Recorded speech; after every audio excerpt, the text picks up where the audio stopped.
Guys, how are you? Nashy here. Welcome to my YouTube channel. Thank you for checking out this episode with Jamie Ramsay. Jamie is an ultra adventure athlete. He has traveled all around the world. He lives in the mountains in France.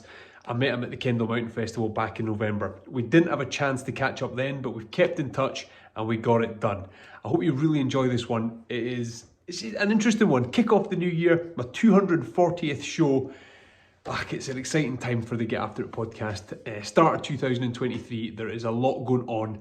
There's collaborations that I'm planning, there is events that I'm hosting, there are unknown things that are going to happen this year, the opportunities that will arise that I will grasp and we will kick on as this Get After It podcast grows.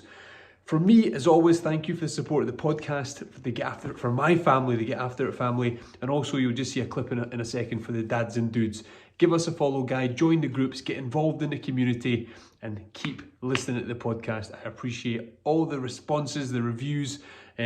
Subscribe to the podcast, subscribe to the YouTube channel. Please help support because it's all run from here. It's all run with myself, Abby, and the family. We put the time in, the effort. I've no idea why I've got these on. I'm not recording. You have them on when you're sitting at the computer. Anyway, thank you as always. I hope you enjoy this conversation with Jamie Ramsay.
Right, swim time, everyone.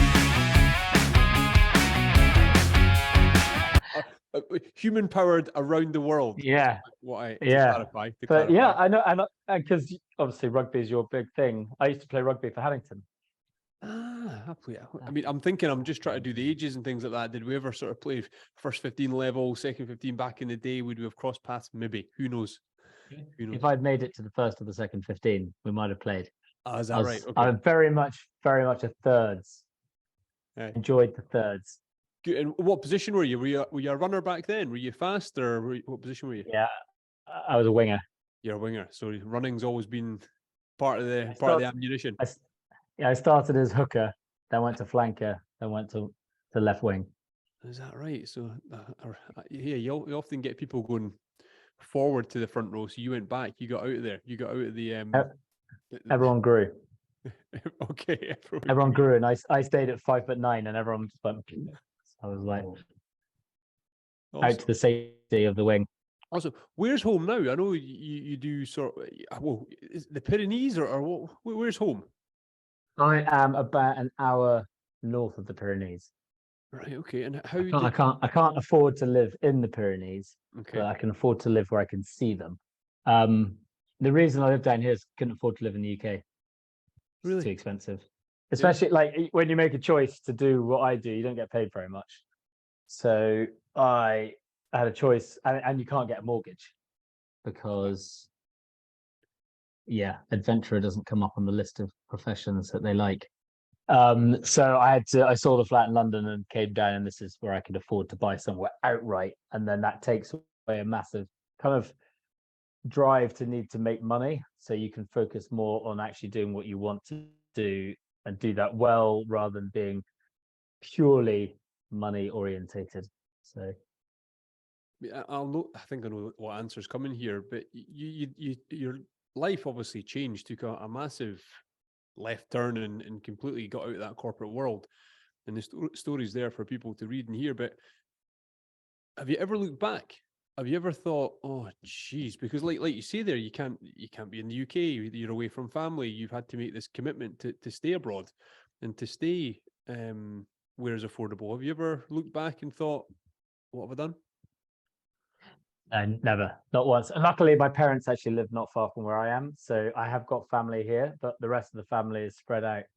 But no, actually, it's the complete opposite. Like I get asked a lot about like how do you mentally keep going on your adventures, and my whole mantra is that if I find things tough, I sit down and say, you made a decision to be here and not there. If you want to give up, you have to go back there. If you want to stay, if you want to keep pushing, you have to stay here. And it's that, not fear of going back to that 9 to 5 kind of life, but it's just like a realization that I made a conscious decision. This is where I want to be. So just you will do what it takes to stay. And it works. I like to sit down for 5 minutes, get back up and carry on. And yeah, so there's never been a moment I've looked back. It's turned into a motivator for you. It's turned into your, yeah, that's it. Yeah. No, I get it.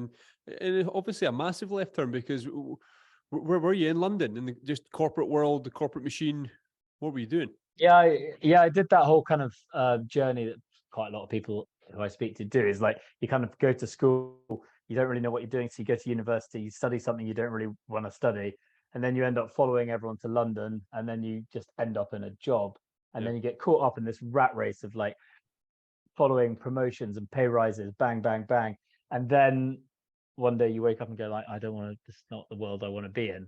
And luckily, I was able to make a left turn, as you say. So yeah, it is a completely different life, but it's and the kind of the rewards are very different, because obviously when you're working in an office, the rewards are money and nice holidays and all that kind of stuff.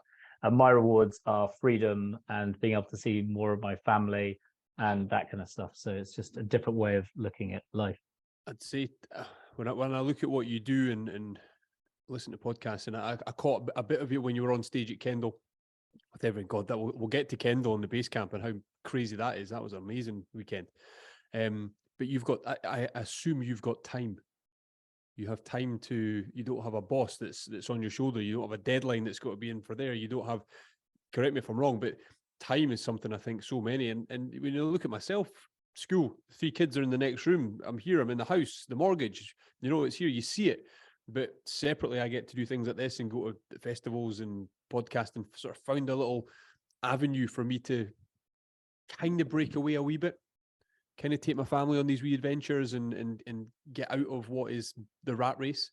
Do you have a relationship with time that you enjoy, or do you actually feel different, completely different to what I just explained? So the kind of difference is, so the question I get a lot is, how do you have the mental strength to get yourself through an adventure? And the actual honest answer is, the adventures are the easy bit. That's the fun bit. That's where you get your fulfillment. You feel content. You're pushing boundaries. You're growing. It's the times when you're at home and you have all the time, and that's when things get a little bit more difficult, because you are managing your time. You have to eke out a way to make the best of the time you have, and you feel guilty if you're not doing anything constructive, and you're also not furthering your career if you're not doing anything constructive. And then in the world we're in, you lob in like an injury or something, and then suddenly you can't do the things you want to be doing. And then so I find the time element when I'm not on an adventure quite difficult, and the kind of words I say to myself is like, static equals stagnant. So I feel stagnant when I'm not on an adventure, and that's something I'm working at and trying to change. But yeah, the time thing is a difficult one to like keep yourself. You are the only one that can motivate you, and no one is shouting at you to do stuff, so it can be difficult. Yes, and I like the way you adventure. And obviously I've spoken to a range of people and world firsts and Olympians and all these sorts of things, but there generally isn't a map for you. There generally isn't there's a start line and then let's see where it takes you. Yeah, I said I don't do first. I don't do records. I just don't get, that's not the satisfaction for me. That's not the end game. But I just love adventuring for the sake of adventuring. Like every adventure, nearly every single adventure I've ever done, I've never planned the route. I know where I'm starting. I know where I'm finishing. I might know the rough route, but I have no idea what's on that route. I don't like go, oh, there's a really nice waterfall. I have to go and see that while I'm running past it. It's just like you go around a corner and there's the waterfall, and you're like, so you get that sense of like wonderment of seeing something new without expecting it to be there. So and I like it gets me in trouble sometimes. Like I remember when I was doing the Hayjeek Trail, I had to walk down 27 miles of the Escalante River with a backpack on. Like it was horrendous. And I popped out the other end, bumped into someone, and they went, "Wow, you walked down the river. Why didn't you take the alternative route?" And I was like, "There's an alternative back there." And it's because I don't do the research, so I just follow blindly the track. But I find that gives me like a sense of adventure, which I love. But there must be times when you get to the finish, or you get to the end of one of your adventures, and someone says, "How good was that mountain range?" or "How good was that place?" And you think, "Oh shit, missed it." There's things like that. Is there anything you've ever gone past that you've thought, "I wish I'd seen that"? There are times when you can very much that FOMO thing you can get, and you can allow it to affect you. But if you didn't go and see that thing, you were probably seeing something that they didn't see, and you probably had an interaction with a human being which you wouldn't have had if you were over there. So you kind of just have to tell yourself you can't have it all. Like you are lucky to have the experiences you're having. So don't waste time regretting things that you didn't see. You can always go and see them at a different time. Like quite often, what I love about my adventures is they're not ticking things off. So especially when I'm doing the running stuff, like you are running from A to B, and you're going to go the shortest distance possible, and that doesn't matter if it's the most ugly part, if it's the most dangerous part. You're going to go the most direct way just so you get like A to B. And then you see your adventuring as you're seeing culture differently rather than objects. So it's you just have to have your own mindset around it. Vancouver to Buenos Aires, was Buenos Aires the target, or is that where you ended up, so to speak, or was that always where you wanted to? How did that? Because that one was so massive and such an undertaking, and your first gig, your first one, what was that journey like? That was just arbitrarily picking two different places, Vancouver to Buenos Aires, VA to BA. I think part of me didn't want to do Alaska to Ushuaia because that would have been doing a set route, and maybe that would have added a time thing. There was also, to be honest, the bit from Alaska down to Vancouver is quite dangerous. I didn't have the skill sets required to do that, so I kind of thought then Vancouver was a good place to start, because then I could run the first 2,900 kilometers through the US, where I had access to shops to buy the equipment I didn't have. I could speak English. I could get into a rhythm before I attacked Mexico, and then it started getting a bit more crazy. So it was a conscious decision. That was the journey. It was never going to be anything bigger. Mexico's getting crazy. I mean, what are we talking? Cartels, gunpoint? What happened? It's one of those crazy things. So basically, when you're running through America, you've got a whole bunch of Americans going, "You can't go to Mexico. They'll cut your head off." And you're like, "Really?" And they're like, "Oh yeah, the police will extort you," and everything. They live in this fear, and it gets stronger the closer you get to the border. They're like, there's this massive fear that Mexico is just like this massive people who just want to kill all Americans. You cross over the border, they're lovely. Like policemen walking up and giving me money to go and buy lunch, and telling me to run down the main road because it's got a better hard shoulder, and people bringing me into houses to camp. And you're like, look, these guys are lovely. These people are way nicer than the ones in America, who all live behind closed doors, and they're all scared that people are trying to rob them and kill them. Yeah. In Mexico, they're just like mi casa y su casa, and you really do notice it. Not saying the Americans weren't lovely, because I've adventured there 3 times, and it's always been great. Yeah, but standing on that start line in Vancouver, I mean, how you're there on that date? Was it August? I think you started. Yeah, it's like August the 14th or something. And when did you finish your other life? 28th of July. How? 2 weeks before. I get it, and I know that you were drunk and you woke up on the toilet floor and something had to change and all these sorts of. But how? Because there's people listening to this that have ambition like that and think, I need to change. I need to do this, whether it's a year out or I'm going to change my entire life. How did you draw a line in the sand and get out of your world? get out of London, get out of the job. Parents, what are they saying to you? What, I mean, you know, are they not, can't do this? Shoot, what are you talking about, Jamie? What is that It's process like? the great thing about the world of PR and others, which is the world I was in, is you can make it all sound like I woke up drunk on the floor, I quit my job, and the next thing I was running through America. I'd love to say that that's how it went. The drunk incident sleeping at work was in November 2013.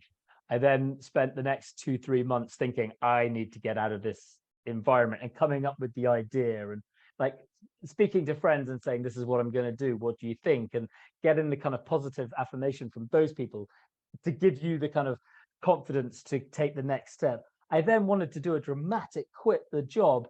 Actually, my boss just came up to me and said, look, something's wrong. You're not yourself. Can you tell me what's wrong? And that's when you go, like, I'm quitting and I'm going to run the length of Americas. And then they're like, well, you're contracted in to do some extra time at work. So you have to work until this date. And blah, blah, blah. So it's quite slow, but it gives you time to like, to say to like, I always start with like telling people the kind of peripheral friends, this is what I'm going to do, get their reaction, then move up to like the closer friends, then move to family members, then move up to like the email to dad saying, oh, Dad, you spent a lot of my education, and I'm about to chuck it all down the pan and go and become like Forrest Gump. And I remember writing that email and being, he doesn't remember it as much, but I remember writing it, being so scared about the reaction, and then just getting an email back from him like 36 hours later. I think he must have done that on purpose just to make me sweat. But and it just said, you got to do what you got to do. And one of the things which is really interesting is like the path I had taken up to that point had always been, I think this is what I should be doing for my parents. Like, this is what I think they think I should be doing, not what I want to do. And I was kind of, and I think a lot of people feel this kind of pressure from parents and from like that they're on this route to kind of make them happy or make them proud. And I kind of discussed this with my father, and he kind of pointed out to me, he goes, never at any point did I tell you to do that university course or to get that job. This is, you have manifested this in your brain, and that's the pressure you think is coming from us as parents is not. It's coming from you of what your perceived thought of us as parents are. So it was really interesting to actually, when I sat down, I'm like, damn, he never told me to do this. So that was a kind of a freeing moment, because from the moment I told my parents what I was doing, they supported me a whole lot. My dad built the website following me. Like he was there every step of the way. And he was never there every step of the way when I had a career. So there was a kind of like a shift, which was nice. What, when you had to email them, where were they? And you were in London, were they back up here in Haddington? Or where did they live? At that point, they were living in France. In France. So I'm just, you know, it's such a massive, just to send dad an email, you know, and say, hey, dad, I know you put me through school and this, that, and the other, but this is what I'm going to do. Yeah. That's a bold one. That's a big one, even to pick up the phone or to take it that way. I was about to say, if I was brave, it's really weird. You're about to go off and do this massively dangerous, long journey, but you're still too scared to pick up the phone to your dad and say, this is what I'm doing. So it's like kind of a weird thing. But I know a lot of people feel trapped. And that's why I raised money for Calm, the male suicide charity, because I hadn't actually heard about that charity until after I quit and I was about to leave. And then I went to a fundraiser and I like, wow, like mental health wasn't a big thing back then, especially male mental health. And I realized that a lot of people feel trapped and they can't make decisions like this. And I was lucky and had the support that I could. So it's about trying to tell people, you may think that people are not going to understand, but at the end of the day, people only want you to be happy. So telling people that you're unhappy and that there is a way that might make you happy, people will support you on that. What if your phone had rang 30 seconds after you hit send on the email and your dad had lost his shit and went mental at you? How do you think you'd have responded to that? I'm just going to say that my dad is not the kind of person that would lose his shit. So I think my parents have never stopped me doing anything. They've always encouraged me to do stuff. So I think I've been very fortunate in my upbringing that I would never envisage that kind of situation. So I guess I probably knew he was going to be on board when I sent the email. Okay. But I know a lot of people will have that potentially happening to them, and that would be scary. But I think if you're unhappy, and I was obviously unhappy, I had to make the change. So, but when I left, I wasn't leaving a career to become an adventurer. I was leaving a career to do an adventure. There was still an open. I was on a sabbatical, even though it wasn't a real sabbatical. But my kind of boss had sort of kept the job open for me, even though I quit.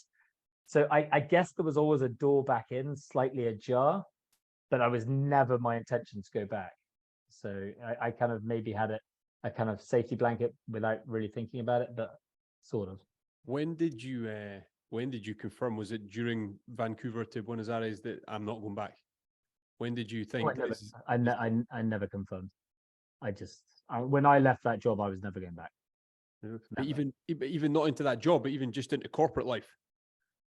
Because it's a big So because the thing, I was just focused on running every day and getting to the end, and it wasn't till I don't know. I was probably when I was running over the Andes, I was like 4,800 meters, and in my head, I was like, it's all downhill to Buenos Aires from here. And at that point, I was like, I've overcome, naively thought I'd overcome all the big obstacles, and I was like, I've done it. What's next? And that my brain started to think, what was next? And it wasn't until I got back and then I got asked to do a talk, and then I did a talk, and then someone at the talk then hired me to do something else, and I was like, that point I was like, wow, okay, I can make money out of this. Not lots of money, but enough money to pay bills, and if I pare back my life, I should be able to survive. And so it kind of was more of a evolution into what I'm doing now. But yeah, I know that from the story of getting to Buenos Aires, you learned on the job sort of thing. You picked up things, skills, all sorts of things, and I bet you're still learning today. If you go to a different environment, there's maybe some things that you don't expect or catch you out. Every single adventure I do, there is a conscious decision to find something in that adventure that's going to teach me something new. It's all about growing. It's about building your confidence. There's still things I'm not good at and I need to work at more. I'm scared of heights. So, I need to address that more. With ski touring, like I don't just do one thing. So I've got all these different sports. I've got to learn all the different things. So, and that's what keeps, like, some people want to get bigger and bigger and bigger. I can't do that. I did the big one first.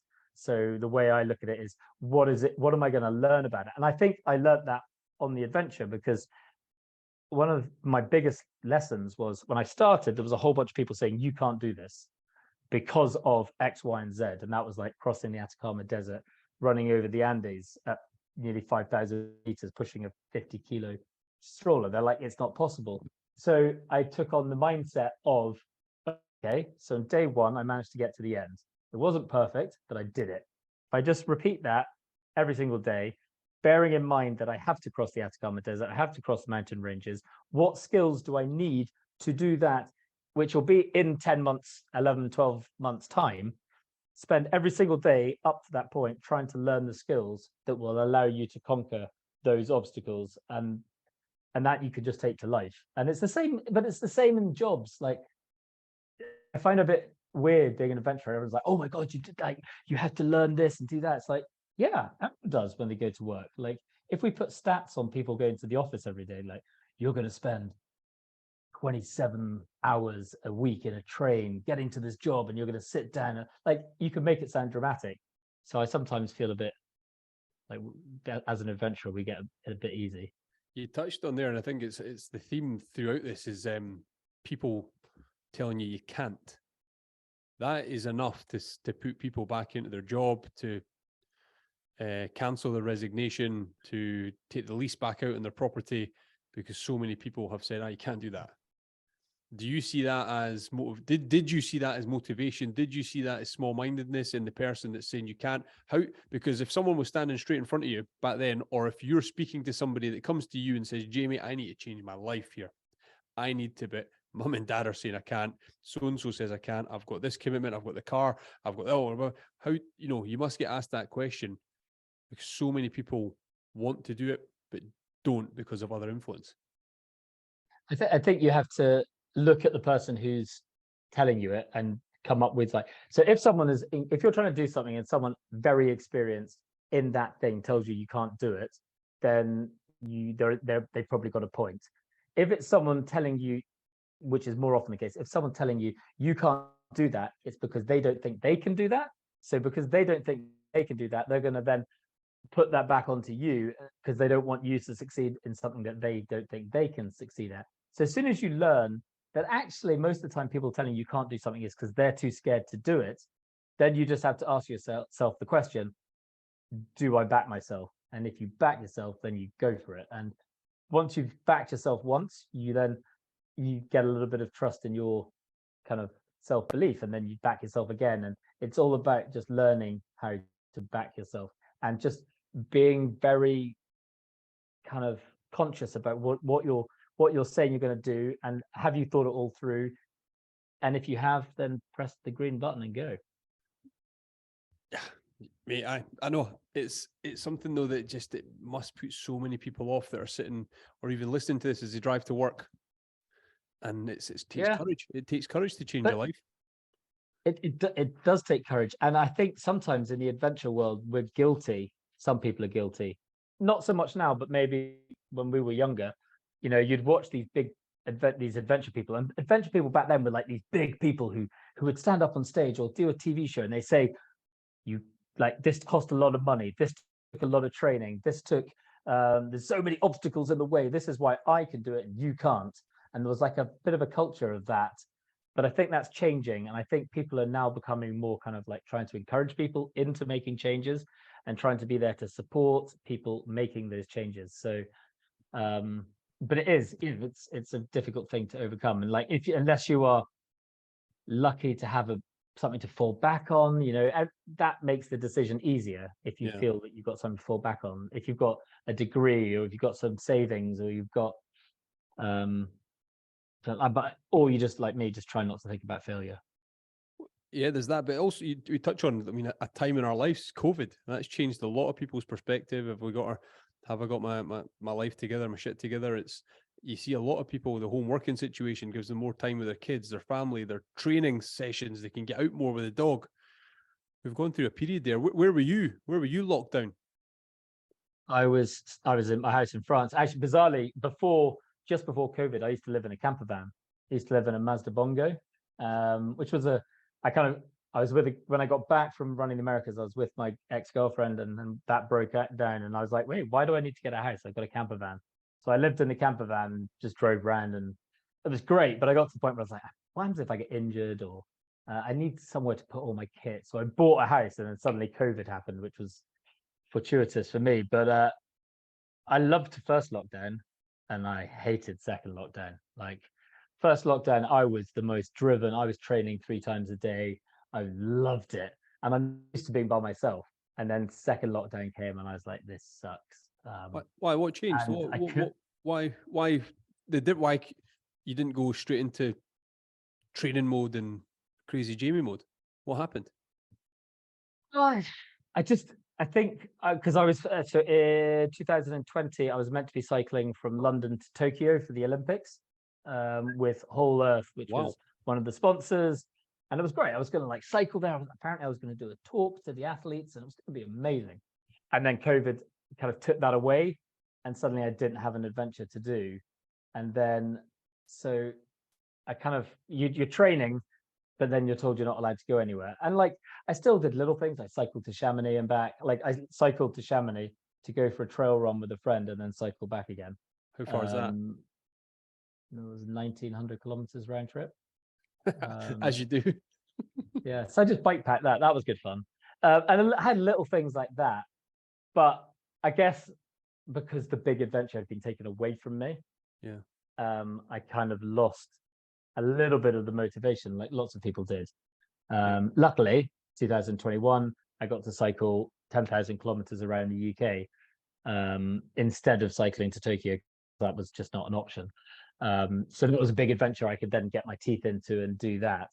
But it was, COVID was hard for everyone. And I was lucky. I was living in a beautiful place, and but I wasn't furloughed or anything. So money issues. Luckily, my Cotswold Outdoor stuck by me throughout the whole thing. So, yeah, You got through that it. was, but yeah. You got through it. And so much of your stuff, obviously, solo. Have you ever been offered like the place on a boat across the Atlantic, or join a team or anything like that? Or do you look for those opportunities? I would love to row an ocean. I can't afford to row an ocean. It's like one of the. I'd love to go to a pole, or just go to the Arctic or the Antarctic, or do a row across an ocean. But they're just financially, they're just not available to me because I fund all my own adventures. Like the way it works is, I work for sponsors when I'm not on adventures. I then use that money to pay for my adventures, and apart from the cycling around the UK, so all the money goes on my adventures. I just don't have the cash to be able to go and do those kind of big things. So when you're not So on, if anyone's listening and they're looking for a someone to row the Atlantic, I'm here. I'm here. someone looking for a teammate. So when you're not on adventures or going across a country, you're like working for Cotswolds Outdoors, or you're working for one of your. Is that what you meant, or you're doing Yeah, other kinds of yes, stuff? yeah. So yeah, I'm creating content, or I'm doing talks like at the Kendal Mountain Festival, or that kind of stuff. So like Yeah. when I was over in the UK recently, I went to a shop and just like filmed some stuff and do like reviews on kits and that kind of stuff. So that's where I make my money to go and do adventuring.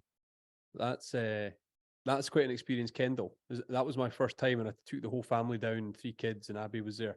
A challenge to be podcasting and roaming with a podcasting kit and 3 children. I bumped into you on the high street, I didn't I? With your daughter. remember who there I had Skyla. I remember exactly. I had just interviewed Andre Burton from the Salt Rock Ambassador, and I was on my way to interview Jenny Tuff, I think, in the media Yeah, centre. you were. Jenny Tuff, and I saw you come in. We walked past, and I was like, "That's Jamie," and I'm glad I did, because obviously we've kept in touch ever since, and here we are. Yeah. But that whole, I mean, for someone like me, as a podcaster looking for shows and to meet people that you want to speak to and be around and show my kids all these amazing people, what a place Kendal was. It was incredible. Oh, it was it was an infectious kind of spirit of adventure, and they do it so well. The films are that they show are just so beautiful, and they're very good at like not just having epic big adventures. They got stuff that anyone can relate to and feel that they're, because like adventures don't have to be massive. Like that's just some people do massive stuff, like, but they manage to give you, I think, to give normal people just the push they need to be able to go and tackle something that will make them feel alive and bring them into a new world of, and a kind of, it was phenomenal. But it's more than even this podcast. Someone listening to this in their car can hear you saying, if someone says no and you can't do it, you've got to push through. Kendal gives people the opportunity to meet you, to speak to you, to stop you on the street like I did and say, Jamie, I want to change my life. I want to become an ultra marathon runner. I want to travel. What should I do? And that's what I found, that everyone was accessible. Everyone was there. They were having beers. They were chilled out. That base camp was awesome, but the media center, everything. I can't wait to go back again this year. Where are we? 2023? Yeah, this year. Because it just had so much fun. It was just and they got the tour as well. I went around the UK. Yeah, I went to the Glasgow one last year, which was really good. I think I'm going there this year. Oh yeah. I don't know what I think I'm doing a couple of talks around the UK. So, but I love it when you go there, because you meet people who like followed you or something, and then you get to hear about the adventures that they're doing, and that kind of gives you as an adventurer, it gives you the kind of motivation to keep doing what you're doing and to attend more of these things. It's like Instagram comes to life. You watch all these people and you see there he is, there she is. Oh, this is amazing. And you speak to brands and people and you think, oh, we're all in the same sort of, I'm interested in stories and talking, and these people have got all the stories, and an awesome place. But looking ahead, how far ahead do you plan? Because is this year big ambitions for this year, or what's on the horizons? So I normally plan 2 adventures ahead. And the reason I do that is because I always try to use the current adventure as a training exercise for the next adventure, because then it takes the pressure off that adventure. Because if you put too much pressure on an adventure, you're not going to enjoy it because you're trying to deliver something. But if you say, well, I'll do this adventure because it will help me with that adventure, then suddenly you use your adventure in a more constructive way and you enjoy it more. And then you move on to the next one, and you know your next one is going to be ready. And bizarrely, I've learned, well, I've noticed that I've been kind of lurching from big adventure to big adventure recently. And I've lost a little bit of the smaller adventures, which I loved, like just jumping on the bike and cycling out for a day and camping somewhere and cycling back, or going up and just sleeping in the mountains for a night. So actually, bizarrely, one of my kind of motivations this year is to do more small stuff and actually just enjoy that kind of just being out in the kind of adventurous mountains or in Scotland or Wales, and actually just enjoy the outdoors a bit more rather than making it's about the adventure all the time. So that's the kind of way I'm looking at this year. And I've just bought a new camper van, so hopefully get to drive around a bit in that. That camper van life, when you lived in the, what did you say it was called, a Mazda Bongo, yeah. I mean, do you get into do you find yourself in the camper van community? Do you find yourself did you enjoy that world? I tend to do it more solo. And I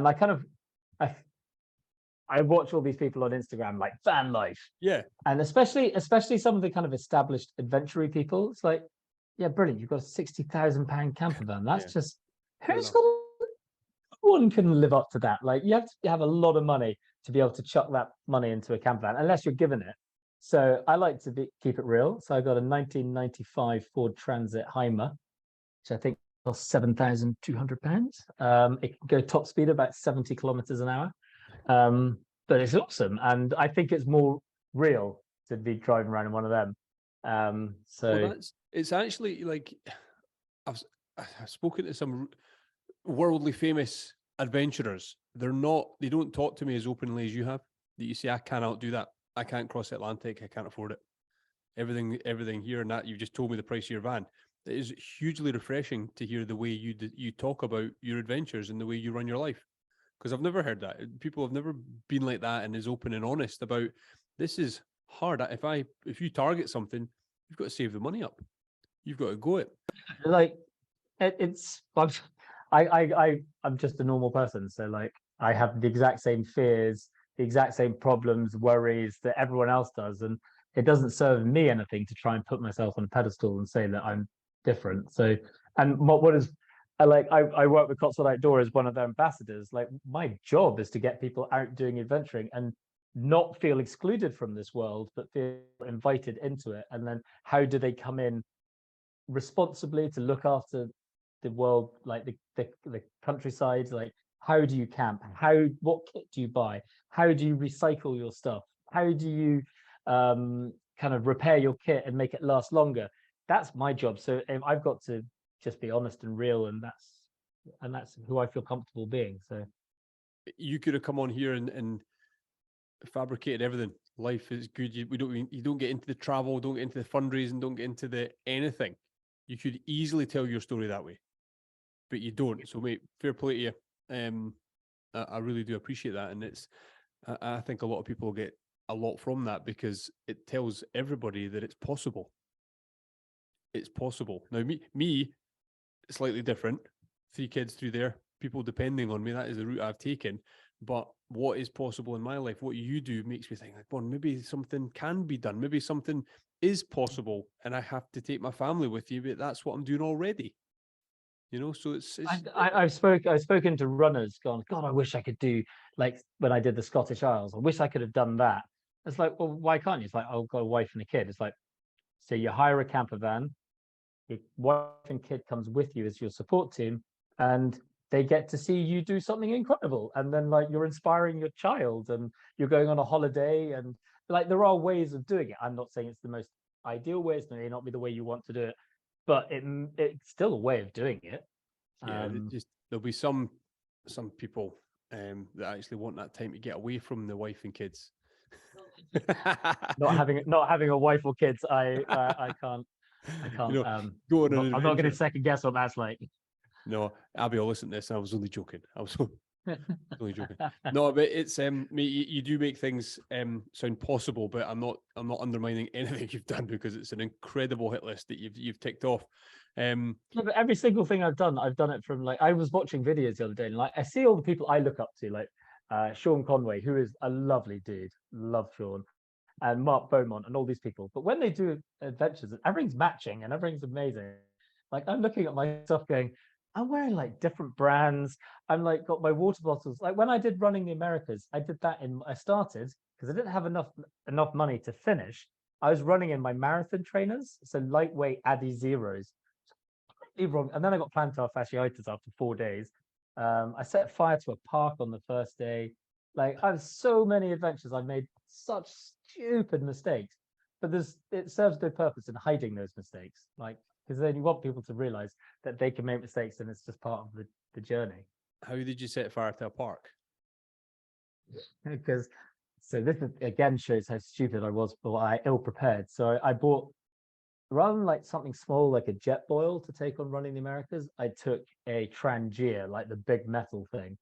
And then I obviously, when I flew, I couldn't take the fluid with me, the fuel. So I went into a shop while running. So like on the first day I was running, stopped at an outdoor shop, ran in, bought some stove fuel, came back out. And I was kind of like squirting it into the thing and lighting it, and no flame.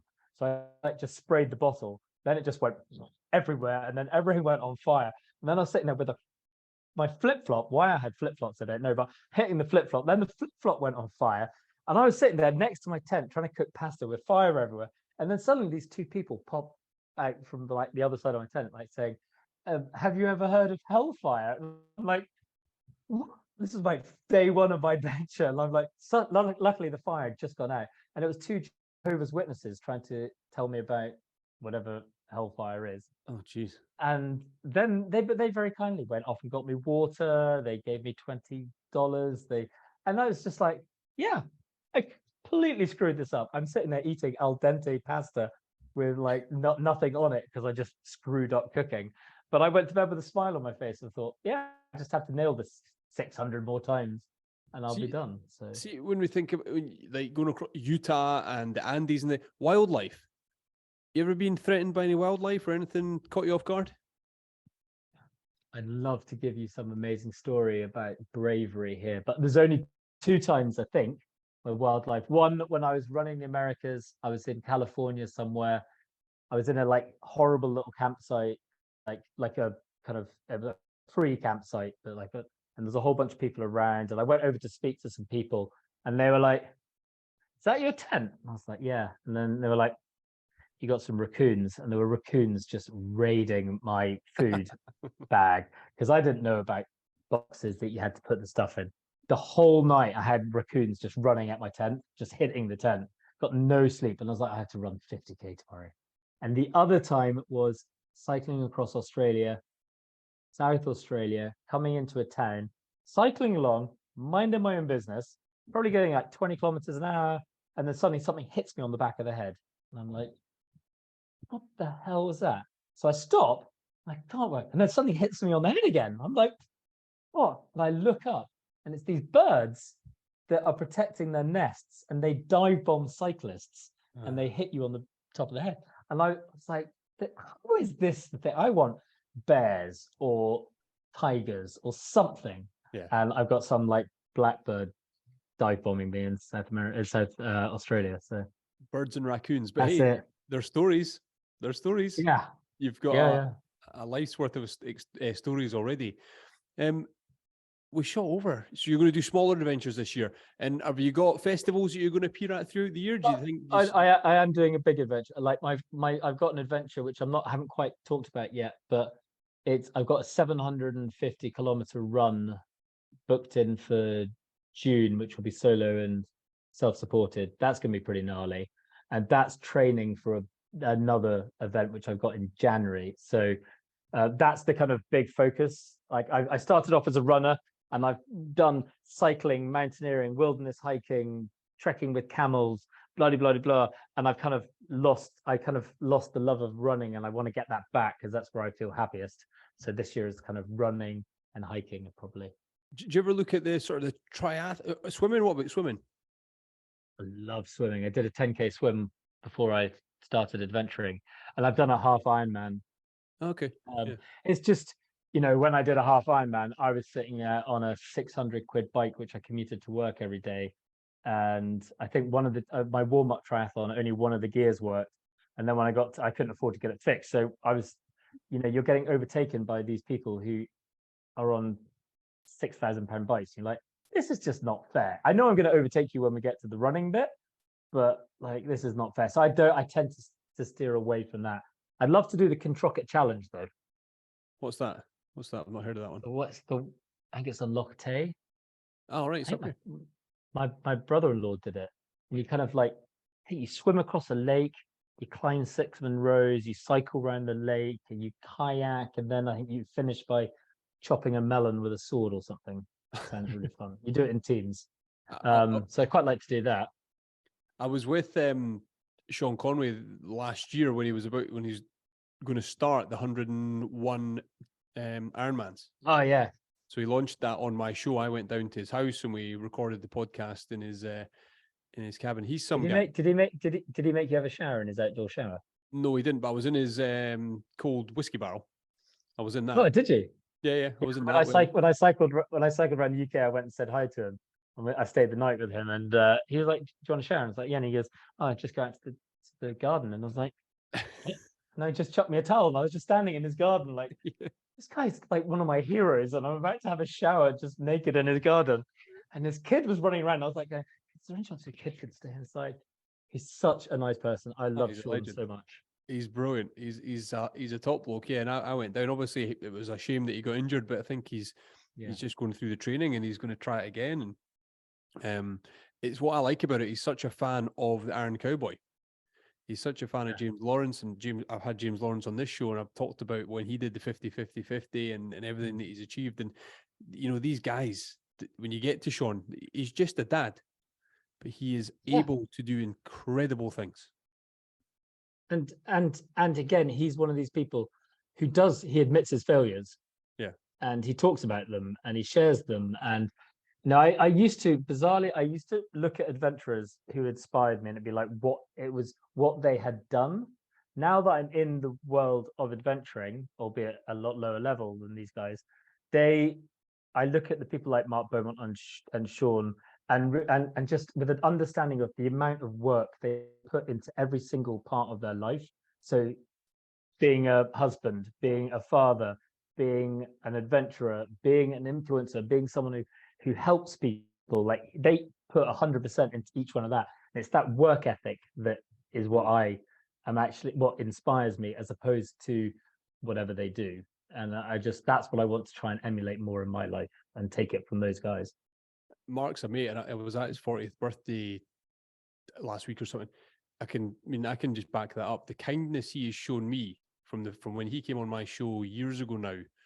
We've kept in touch. I've interviewed him several times. He's huge part of Doddy Aid, a charity that we're all working towards at the moment for Doddy. And my name is Doddy Foundation. But his kindness to introduce people to me, to help, to ask for just whatever, and then you see him with his family and the way that he can break world records in North Coast 500 and take on these challenges, but then come home and become dad and become a husband to Nikki and all that. Amazing. I met him once. We're fanboying massively, Sean and Mark here.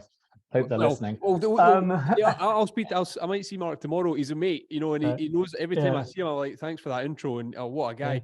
He's a top bloke. Yeah. Top bloke. I met him once, and then I was in the queue for security at Edinburgh Airport, and someone just shouted, "Oi, Jamie!" And I was like, I looked up, it was Mark Beaumont. He was like, "Do you want to have a coffee?" And I was like, "I'll have a coffee with you." Saying like, keep cool. And you're like, why is he asking me for a coffee? And that's why he's a great person. Yeah, top blokes. But here, Jamie, you're one yourself, mate. You've done some incredible stuff. I'm so pleased we bumped into each other on the street in Kendal and kept in touch and made this happen. I wish you every success this year. Your YouTube channel, everything you do online, give it a shout out. Where can people find you? Jamie is adventuring on YouTube and Instagram are basically the two places. Yeah. And very honestly, like if anyone's doing an adventure and they want someone to look over a kit list or anything like that, just DM me and I'll have a look through and I'll try and suggest some stuff and try and help in any way I can. Or if they need someone in a boat to cross the Atlantic or Or if something they need crazy, someone, phone yeah, Jamie. if they need someone poor but will try very hard, then call me. Good on you, mate. This has been great. Thanks for coming on. Thank you very much for having me.